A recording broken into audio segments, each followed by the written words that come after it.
for having here on time. Yeah, I really appreciate Mbak Hamdini and also Mbak Meliana Mulyawati.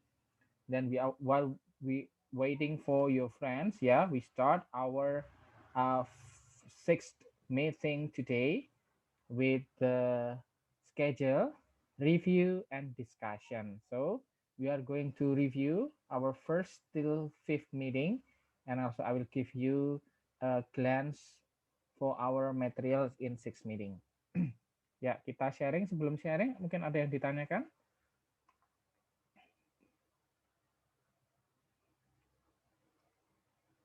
If not, ya, we are going to see in our first meeting. Ini kemarin ada rekamannya pertemuan kita ya. So once again, I will highlight, underline to you as a teacher candidate, yeah, to have this principles. We need a language rule and language usage in balance. Yeah, if in linguistics, yeah, we have apa kemarin? What kind of approach? Ada yang ingat? Prescriptivism and descriptivism. In language, we have a rule. We have kind of regularity, yeah, we have of certain phenomena that, but we have to see our society context, our surrounding. Nah, di sini misalnya dikaitkan dengan phonetic and phonology. Misalnya kita kaitkan dengan phonetic and phonology, itu ada misalnya in the United States there are several states, right? Do they have the same pronunciation for one sound? Not all of them have the same pronunciation, like R. Ya, misalnya dalam bahasa Inggrisnya mobil, misalnya car. Nah, in some states, they will pronounce car. Same with the dictionary, same with the standard language. Yeah, to show that they are in a high social status. But in some area or states, it is in a vice versa. They will pronounce, they will utter car with the clear R to show that they are in high social status. Jadi beda. Jadi apa maknanya? So car and car is not wrong and right. This is about standard and non-standard. Nah, karena ada di beberapa daerah yang menggunakan car. And then if they have car, it's so low social status. That's the differences, yeah. So in the first and second meeting, we really want you to know about this language rule and language usage. Even we have other through the knowledge, right, with language competence and performance, ya, itu sudah dijelaskan. Kemudian yang berikutnya ini, ya, pertemuan berikutnya kemarin kita ada tentang consonant and vowel. Nah, ini sudah ada yang datang baru, Mas Wahyu Permana dan Mbak Fauzia, welcome. Okay, about components, about vowel and consonant. In a definition, in a basic definition, what is the differences? What is the difference? What are the differences? Perbedaannya apa? Consonant and vowel itu. Ada yang mau menjawab?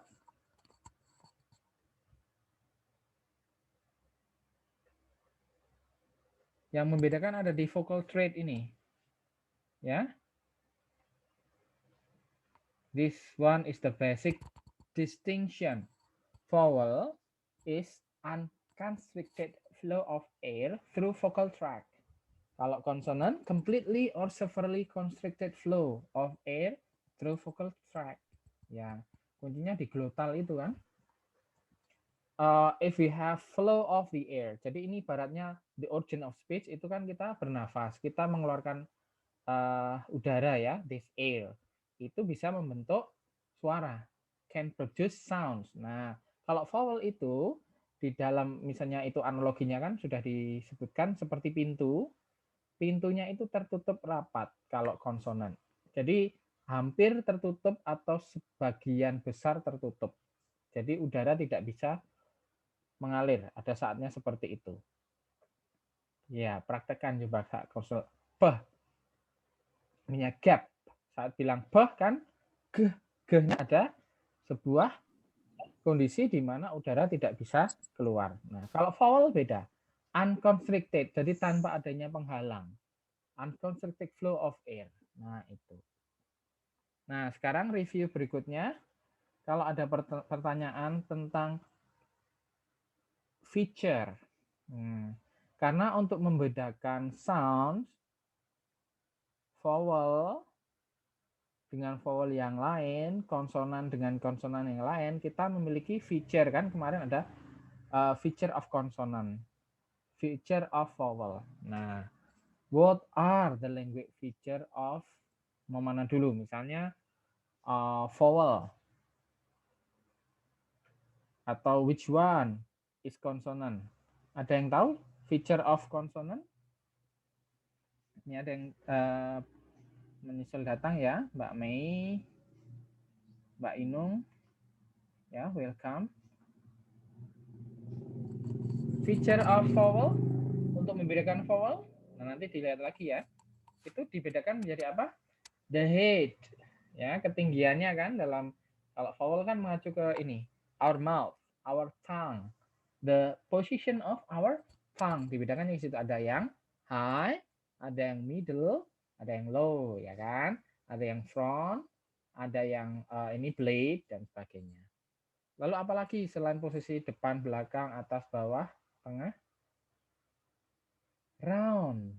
Ya, rounded and unrounded. Jadi di mana posisi lidahnya rounded and unrounded. Yang terakhir, the muscle of the tongue. Tense and lax. Ya kan? Nah, itu jadi kalau besok ditanyakan feature of vowel ada 4 itu. Nah, masing-masing beda. Ada the figure of vowel kan? Nanti misalnya you itu rounded or unrounded, itu front or back, itu high or low dan sebagainya. Itu tense or lax. Oke. Kalau konsonan ada apa saja feature-nya dari materi yang pernah dibaca teman-teman? Feature of consonant?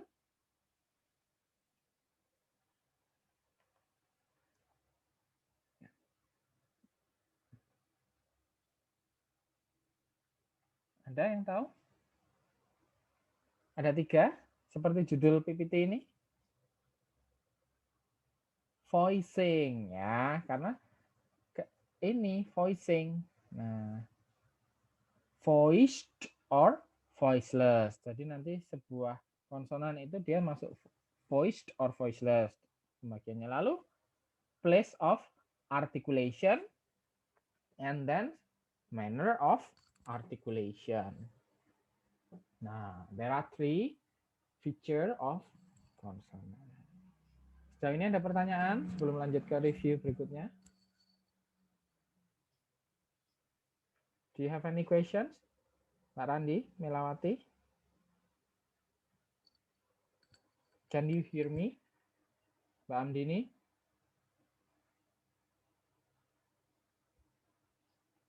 Direspon ya atau yes? Can you? Yes, sir. Oh, ya. No, sir. So far, I understand about the material. Thank you. Ya, thank you Mbak Amdini. Ya. So let's go to the next review ya. Oke. We have, sambil saya presensi sebentar ya. Because I'm afraid if one of you have a lost connection ya. So I will make a screenshot. Okay, done. Okay, let's continue our meeting. Yeah, related with allophone. Nah, ini in phonology, phonetic and phonology, we had in several weeks ago a material about phonology, phoneme and allophone. What is phoneme? What is allophone? What are they? Ada yang masih ingat? Makanan apa ini ya? Bentuk apa ini? Nah, ini adalah sebuah segmen kalau teman-teman tahu. Segmen itu ya sesuatu yang konkret. Jadi kalau nanti ada sebuah bentuk ya, kalau nanti ada suprasegmental. Nah, ini ada kaitannya dengan segmen. Nah, di materi setelah ini kan nanti ada suprasegmental or prosody. Nah, now we are going to discuss about segment itself. Nah, this one segmental kan, segment. Phoneme or allophone. This is the middle unit of the sounds. Nah, karena apa? Karena there are hundreds of possible speech sounds ya in this world, or maybe specifically in English. From alphabet, kalau kita melihat tulisan tangan, kita melihat ketikan tulisan di sini, itu namanya apa? Itu dalam linguistik namanya ortografi. Ya, ortografi. Ortografi ya, itu ada misalnya alfabet, itu A sampai Z kan, E till Z. Nah, itu hanya berapa bisa dihitung. Tapi kalau sounds, kita tidak hanya bicara tentang ortografi. We talk about sebentar ya, guys.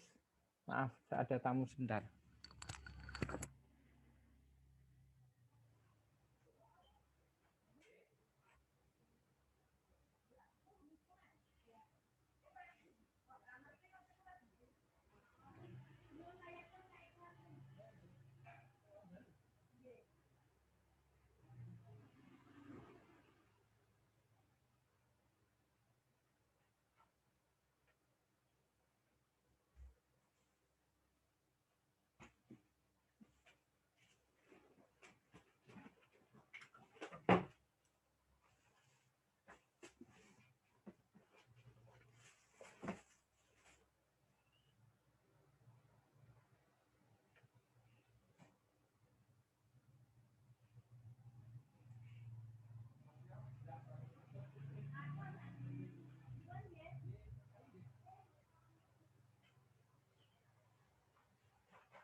Ya, so sorry for your inconvenience ya.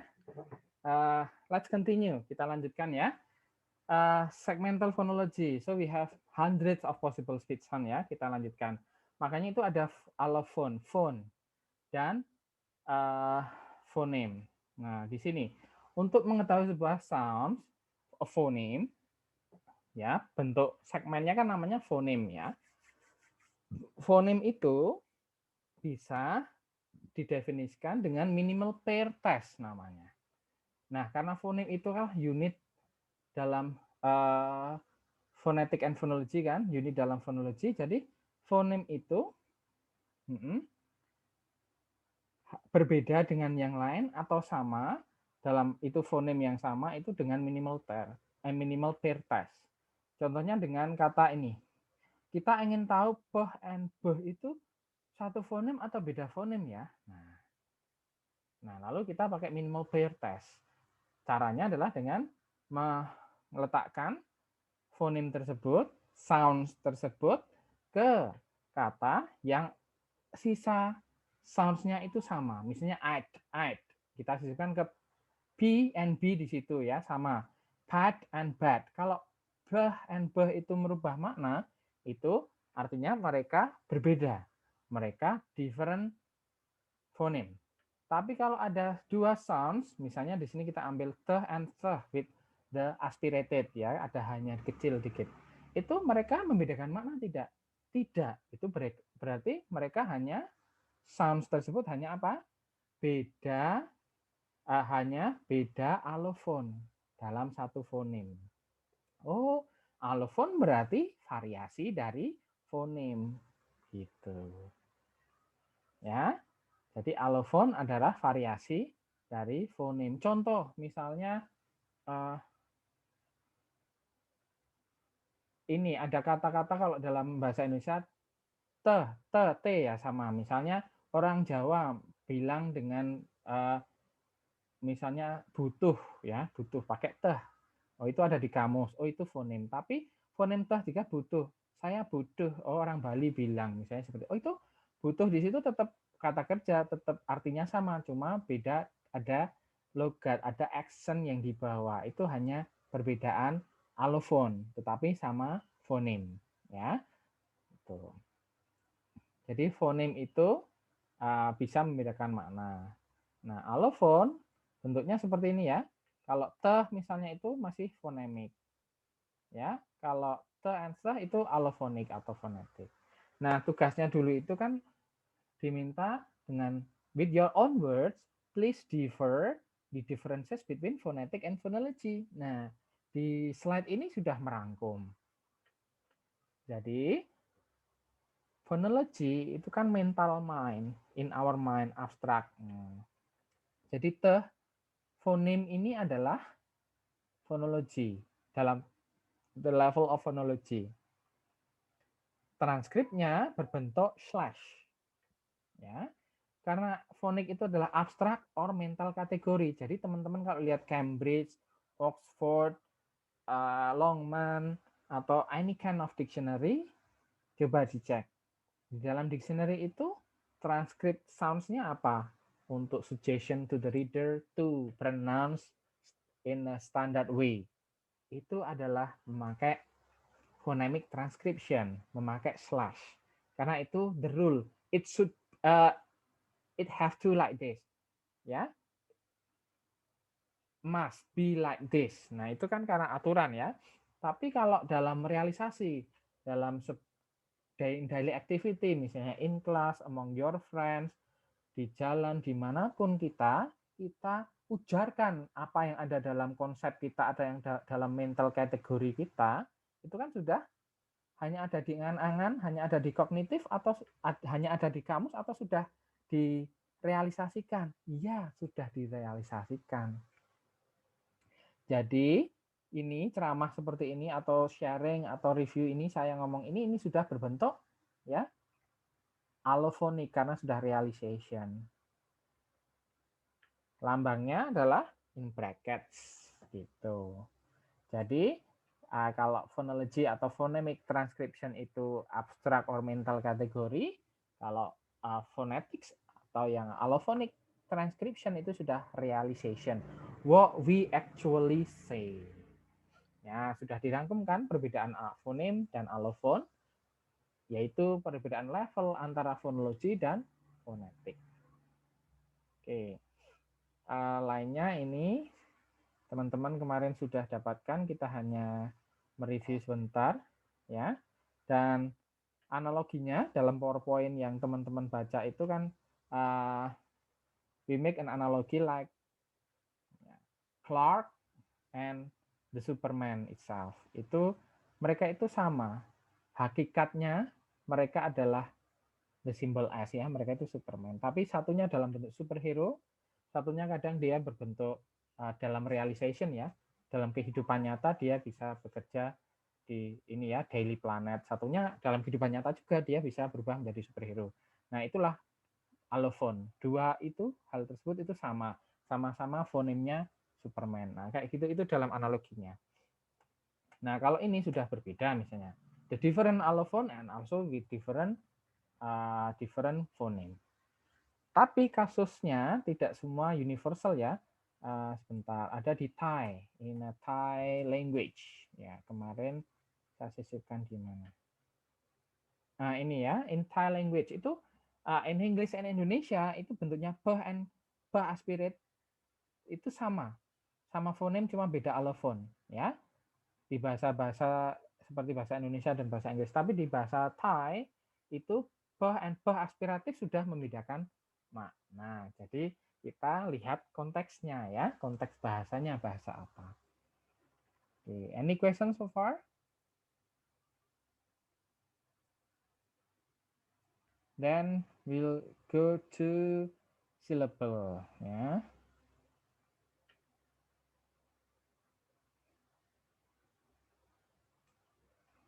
Ya, di prosodi ini kita singgung nanti suku kata sebentar ya. Prosodi or suprasegmental. Nah, like what we have discussed before ya, teman-teman. Tadi segmen, kita tahu kan segmen itu hundred of the sounds ya. Nah, supra itu apa? Supra itu beyond of it, beyond the segmental. Ya, atau sinonimnya adalah prosody. Nah, prosody itu beyond the segmental, namanya supra segmental.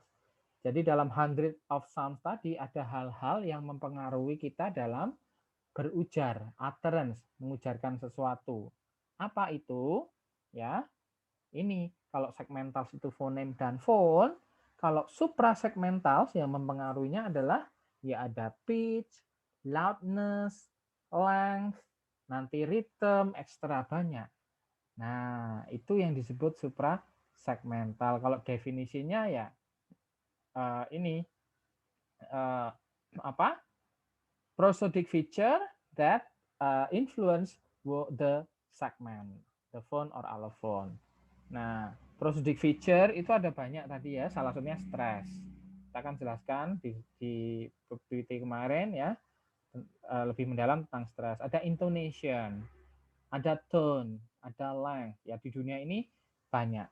Tetapi kalau bahasa Inggris dan bahasa Indonesia salah satunya itu apakah mereka kedua bahasa itu adalah bahasa dengan menggunakan tone atau tonal language? What do you think? Indonesia itu pakai tone nggak? Tonal language nggak? In English, does English has a tonal language as a major influence? Jawabannya tidak. Ya, tone itu memang ini universal ya, tapi ada satu dua yang tidak ada. Tone itu ditemukan dalam bahasa Cina, Chinese, Mandarin Chinese ya. Nah, Pak, kalau kita itu dalam berbicara bahasa Indonesia ada yang meninggi, nah itu tidak mempengaruhi makna, hanya intentionnya aja. Misalnya marah atau apa, tapi maknanya tetap sama. Nah, kalau tone language itu kalau sebuah bahasa sudah disebut tone language, tonal language, itu tinggi rendahnya itu sudah bisa mempengaruhi mengubah makna. Nah, dalam bahasa Cina itu misalnya ya, misalnya ma dalam extra high ya, itu bisa artinya mother. Kalau dia falling, itu dia bisa berarti scold. Dan high rising bisa berarti ham. Sampai ke maknanya horse. Kalau dia low, falling, and rising. Ya, that's different. Jangan sampai memanggil ibu menjadi kuda ya. Ya, itu dalam tonal language. Makanya harus hati-hati kalau dalam tonal language karena nada mempengaruhi makna. Nah, sekali lagi, English and Indonesia is not a tonal language. Jadi kita ada stress, intonation, tapi tidak ada tonal language ya.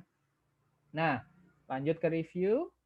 Kalau kemarin, nah ini suku kata. Nanti suku kata kita jelaskan di PPT berikutnya ya. Nah, stress. Ada word stress and sentence stress ya. Stress itu terdiri dari berapa kriteria kalau teman-teman baca kemarin?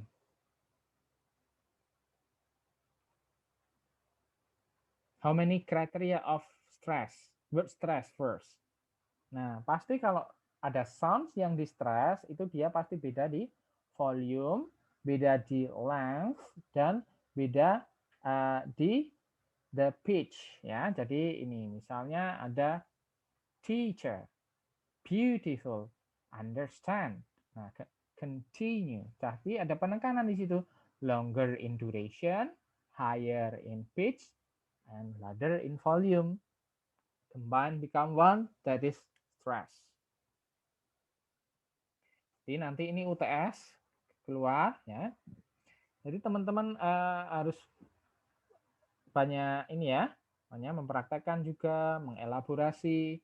Oh kalau dua suku kata, misalnya noun dan verb, di mana posisi? Where is the stress position?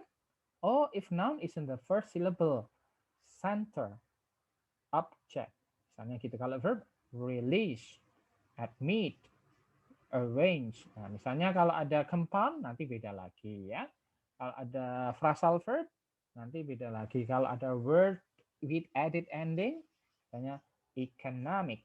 Nah, ternyata di tengah misalnya electrical. Misalnya seperti itu. Jadi harus louder in volume, ya, higher in pitch, dan longer in duration.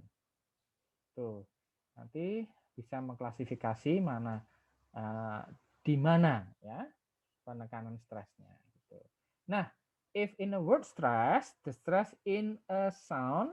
If a sentence stress, the stress is in a word.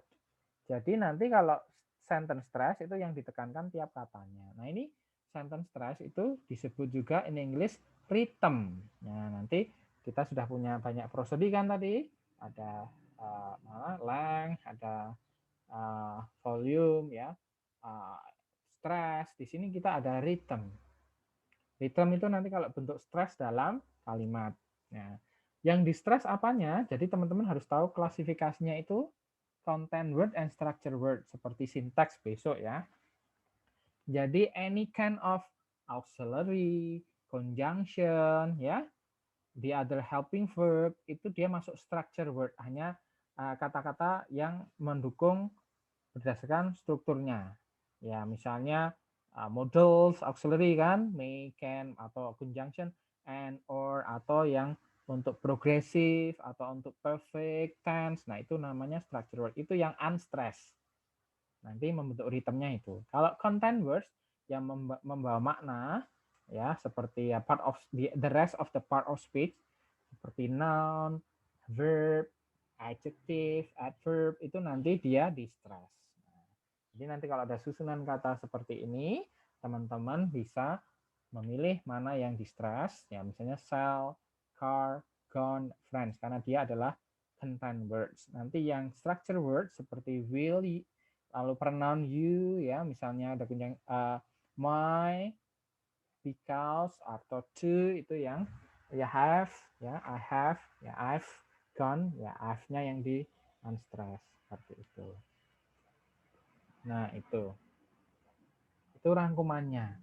Lalu mengacu ke ini ya, mengacu ke syllable karena ini pengantarnya adalah suku kata. Teman-teman paham suku kata? Suku kata itu ya misal sekali kita mengujarkan ya dalam satu hentakan itu suku kata kan? Ya. Ini terdiri dari onset, nucleus, and coda. Apa itu? Nah, di meeting kali ini kita akan share ya.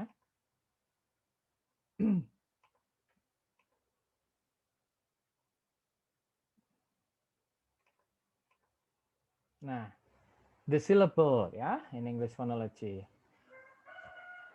The syllable ya is the smallest rhythmic unit karena tadi berbicara tentang suprasegmental.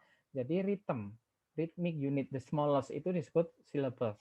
Lebih atasnya sounds ya, larger than a single sound. Jadi sound itu kan ada itu ya dalam consonant and vowel tabel ya. Nah, lalu kalau itu dibentuk dalam rhythmic unit itu nanti disebut syllable atau suku kata.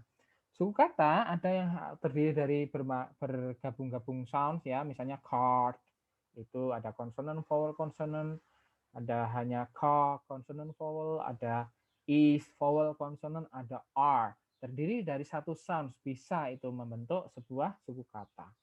Nah, makanya itu dalam ini apa teorinya Ines Kandera ya, itu kalau kita menganalisis ini harus menggunakan definisi ini ya. Syllable structure ya, susunan dari suku kata itu. Yang pertama ya, must have a center or called peak or nucleus which is a vowel. Jadi dalam sebuah suku kata itu yang wajib ada apa? Namanya nukleus ya, center or peak. Tapi nanti dalam analisa disebut N, nukleus N ya, nukleus. Yang bentuknya apa? Vowel, vokal. Nah, gampang diingat-ingat. Nah, setelah vowel lainnya itu ini dalam definisinya could have. Could have. Could have itu harus ada enggak? Tidak. Could have itu bisa ada, bisa tidak. Nah, makanya kalau ada sound sebelum ya, the initial part of the syllable sebelumnya nukleus itu disebut onset. Ya, bisa satu atau lebih konsonan. Nah, kalau ada konsonan lain setelah vowelnya atau setelah nukleusnya itu disebut koda. Ya. Dan itu juga could have a coda. Tidak wajib, tapi bisa iya, bisa ada. Jadi itu susunnya nanti nukleus, sebelumnya disebut onset, setelahnya disebut koda. Dan nukleus dan koda itu nanti membentuk rim atau rima. Nah, ini susunannya ya. In syllable we have yang wajib ada ini nukleus. Nukleus adalah sebuah vowel. Lalu dianalisis apakah ada konsonan sebelumnya, kalau ada disebut onset. Apakah ada setelahnya, itu kalau ada disebut koda. Dan berdua ini membentuk rima. Contoh ya, sampel. Ada he is, did are. Ini berbagai macam contoh suku kata. Misalnya he. He di sini ini lambang syllable ya, suku kata itu lambangnya seperti itu. Seperti O tapi ada panjang ini di atasnya. Nah, if he itu kan satu syllable. He is dua syllable. Ya, analisis per suku kata. He, nukleus. He tadi harus ada vokal. Vowel kan bagian wajib dalam sebuah suku kata. Jadi nukleusnya adalah E, the longer E ya, N. Nah, apakah ada konsonan setelah I? Ada, H. Di sini he, untuk he kan H. Oh, itu disebut onset. Apakah ada konsonan atau sound setelah I? Ternyata tidak ada. Jadi susunan di sini hanya nukleus dan onset. Beda dengan is. Ada nukleus dan koda karena onsetnya tidak ada. Ya, kemudian dengan fifth. Beda lagi, ini lengkap. Nukleus ada, I, lalu konsonan sebelumnya ada, C, lalu koda juga ada setelahnya. Ya, ini disebut ada komplit ya. Onset, nukleus, and koda. Nah, nukleus and koda ini rhyme. Nah, ada yang hanya satu single R.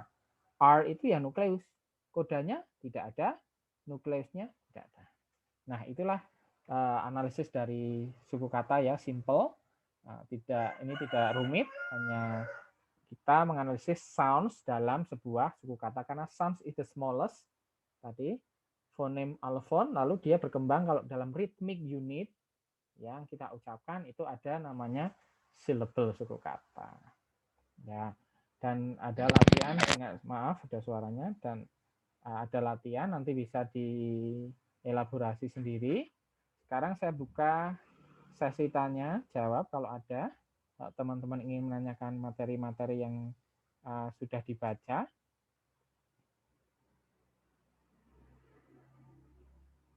Oh, tadi sudah ada yang jawab ya. Saya tanya tentang feature of consonant ya. Terima kasih Mas Wahyu Permana ya sudah dijawab di teks di chat box. Saya tidak melihat tadi ya, Pak. I already check it. Thank you very much ya. Yeah, while waiting of your question and respond, I will make a recapitulation for your attendance. Saya rekap dulu kehadirannya. Oke, sudah. Oke, yang baru masuk ada Mbak Novi ya. Sebelumnya kita ada gladi bersih bersama ya. Thank you for having here Mbak Novi. Kemudian yang lainnya mungkin saya cek satu-satu sebagai presensi ya dan respon apakah ada pertanyaan atau tidak. Dimulai dari Mbak Meliana. Do you have a question? Mbak Meliana.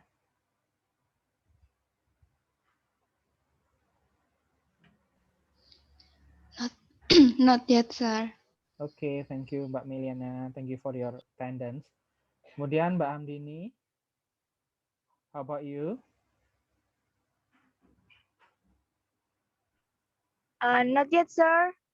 Oke, Thank you. you. Ya, Mbak Fauzia. How about you?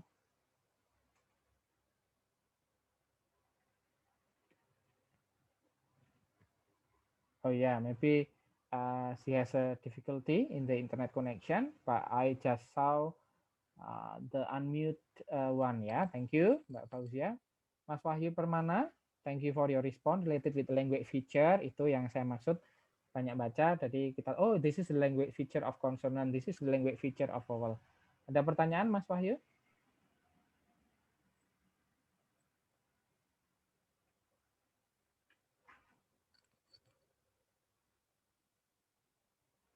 Oh ya, yeah, not yet sir, thank you. Ya, yeah. Oke, it's already seen from your chat box. Mungkin ya, yeah, sangat apa? Diterima ya karena situasi jaringan dan lain-lain. Jadi kalau kita kesulitan, kita nggak masalah kesulitan koneksi. You can turn off the video and then you can type something ya. Thank you Mas Wahyu dan Mbak Mei Nurrohmawati. Do you have any? Not yet, sir. Ya, dan Mbak Inung. Inung Indah. So far I don't have. Yeah, it's me, sir. Okay, So thank far you. I don't have any question. Ya, Mbak Inung. Ya, very well. Oke, Mas Randi. Sorry, Mbak Randi. Not yet, sir. Thank you. Okay, how about you, Mbak Indriani?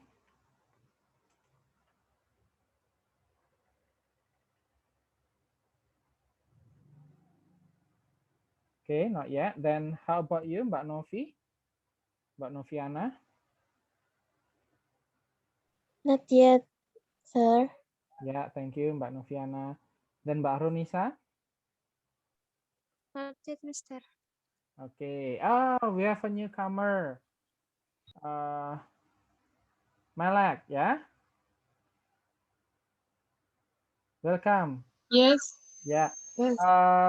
Mbak Malak, unfortunately, this meeting is in the end of the sharing. So you need to check the recording later on because we will upload the recording of this meeting, whether this is just review, but you can recheck it again, yeah, in the web e-learning website. I will upload it in YouTube, then make it a link in the e-learning website. So for those who are late, yeah, I still appreciate your attendance and your presence, but please check in the given link ya, yang terlambat. Oke, Mbak Ismaila? Okay, Mr. Sorry. Yeah, it's okay. I really appreciate your attendance. Once again, this conference is needed to have a confirmation or have review ya. Sometimes if we just a recited skill, we need another way ya to have or to open our knowledge. That's why I create this, and I really appreciate whether you are present, ya, or later on you watch through the e-learning website. Ya, saya akhiri ini untuk pertemuan ini. Maybe we will mix it again. Mungkin setelah UTS kita ada conference lagi ya. UTS mohon disiapkan besok ada optional choices ya. Pilihan ganda dikerjakan seharian. Tapi ada durasinya ya. Durasinya, the duration will be in 60 minutes. Okay, thank you very much. See you again in the next occasion ya. Next review. Goodbye, everyone. Thank you, sir. Everyone. Yeah. Thank you, sir. Thank you, sir. Yeah. Thank you. You're welcome.